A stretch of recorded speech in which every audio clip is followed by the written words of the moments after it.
안녕하세요. 부천조기조기TV 박주현입니다.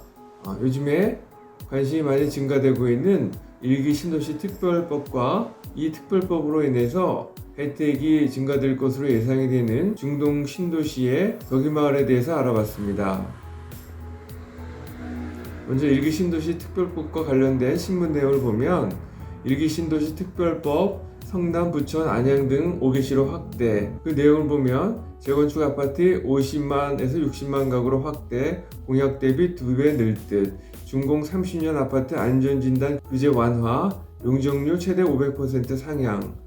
그 내용을 보면 대통령직 인수위원회가 일산, 분당 등 일기 신도시 재정비 촉진 대상 지역을 신도시가 속한 고양, 성남 등 5개시로 대폭 확대하기로 했고, 대규모 재건축 재개발에 맞춰 교통, 교육 인프라 등을 확충하려면 시도 차원의 종합계획 수립이 필요하다는 판단에서다.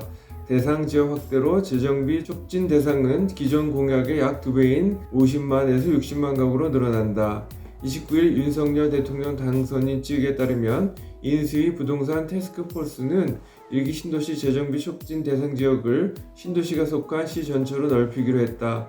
이에 따라 대선 공약으로 제시한 일산, 분당, 중동, 현촌, 산본 등 5개 신도시에서 고양, 성남, 부천, 안양, 군포 등 5개시 전역으로 대상 지역이 확대된다. 인수위는 재건축 아파트뿐만 아니라 옛 도심의 노후주택 지역도 재개발을 통해 정비한다는 방침이다. 윤 당선인 측은 다음 달 새 정부가 출범하면 노후도심 재정비 사업 촉진 특별법을 추진해 사업의 속도를 낼 방침이다. 일기 신도시 재정비 사업을 포함한 부동산 종합 대책도 발표한다. 그래서 그것을 지도로 보면 일기 신도시 특별법 적용 대상 얼마나 확대되나 에서 보면 확대 전에는 27만 7,760 가구에서 확대 후에는 82만 8,524가구로 확대된다는 내용입니다. 참고로 일기 신도시 용적률과 최초 입주 연도를 보면 분당은 184%, 일산은 169, 평촌 204, 3번 205, 중동은 226%고 최초 입주년은 분당은 1991년, 일산, 평촌, 3번은 1992년, 중동은 1993년이었습니다. 그래서 오늘은 중동 일개 신도시 중에서 덕이마을에 대해서 알아봤는데요. 덕이마을은 지도에서 이곳에 위치해 있고 7호선이 이쪽으로 지나가고 있으며 7호선 부천시청역에서 도보로 7분 거리이고 강남권까지 40분 이내에 출퇴근이 가능합니다. 수도권 제1순환고속도로 중동 IC가 이곳에 위치해 있고 상동호수공원이 이곳에 있으며 중앙공원과 덕이어린이공원이 덕이마을 인근에 있습니다. 그리고 상동역 인근에는 유명 학원들이 많이 있어서 학습권이라고 할 수가 있겠고, 그리고 신중동역 인근에는 롯데백화점, 부천시청역 인근에 현대백화점과 이마트, 상동역 인근에는 세이브존과 홈플러스가 있어서 몰세권이라고 말씀드릴 수 있겠습니다.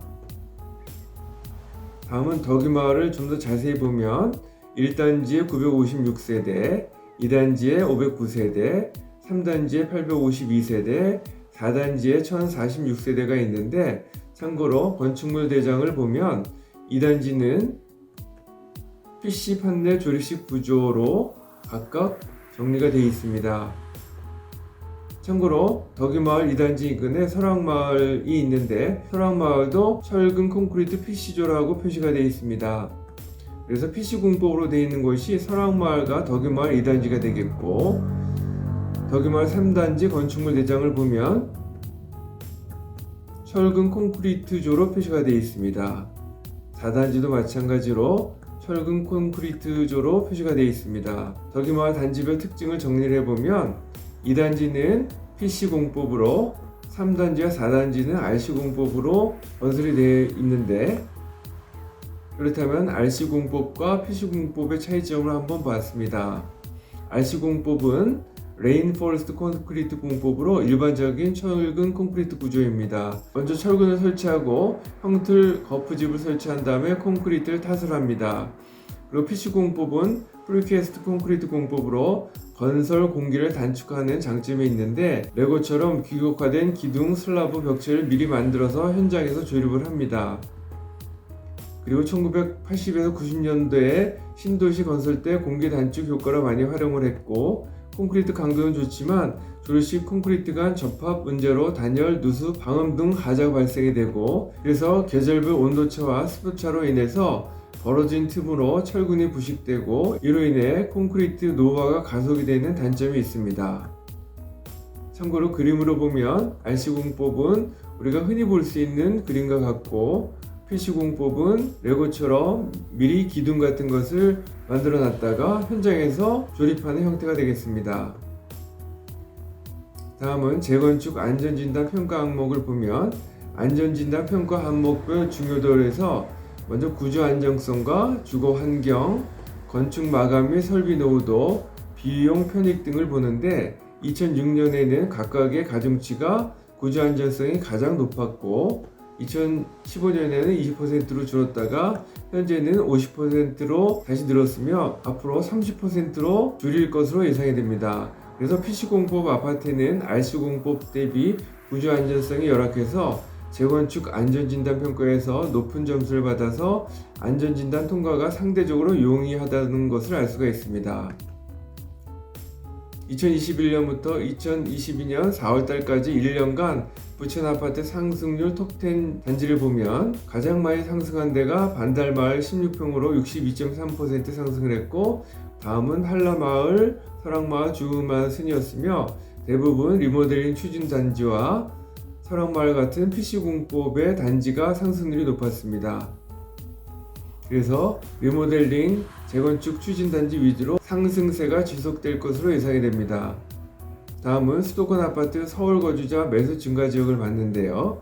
2021년 3월달부터 2022년 2월달까지 남양주시가 가장 서울 사람들이 많이 매수를 했고, 두 번째가 의정부시, 부천시, 평택, 김포, 고양시 덕양구, 시흥, 고양시 일산 서구, 파주시, 인천시 부평구 순이었으며, 특히 부천시는 1년 동안 총 6,960건의 아파트가 거래된 중에서 23.8%인 1,658건을 서울 사람들이 매수를 했습니다.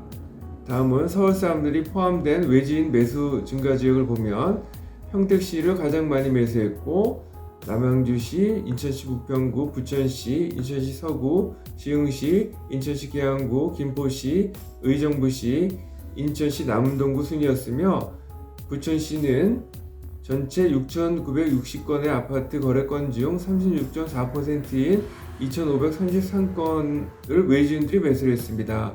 그만큼 서울과 외지인들이 부천 아파트를 꾸준하게 매수한다는 것을 알 수가 있었습니다. 마지막으로 덕유마을 매물 현황을 보면, 덕유마을 주공 2단지 18평형, 3단지 25평형, 4단지 25평형을 봤는데 각각 대대수는 240, 276, 921세대이고 최근 1개월 평균 가격은 3억 7,800, 5억, 5억 2천이고 매매효과는 3억 6천에서 4억 2천, 4억 5천에서 5억 9천, 5억 2천에서 6억이고 주공 2단지 18평의 평면도는 그림과 같고 25평형은 그림과 같습니다. 그리고 1년 전 가격 대비 14.2%, 3년 전 대비 80% 상승을 했고 주공 3단지 25평형은 15.9%, 70.1%, 주공 4단지 25평형은 16%, 79.3% 상승을 했습니다. 투자 가치를 보면 GTX 등의 철도 건설 호재가 있고 명산분할 산업단지 건설, 그리고 일기 신도시 재건축 리모델링 호재 등으로 서울과 외지인들이 꾸준하게 매수하고 있다는 것을 알 수가 있었습니다. 본 동영상과 관련해서 전화 주시면 성심껏 도와드리겠습니다. 지금까지 내용이 도움이 되셨다면 좋아요와 구독을 꼭 눌러주세요. 감사합니다.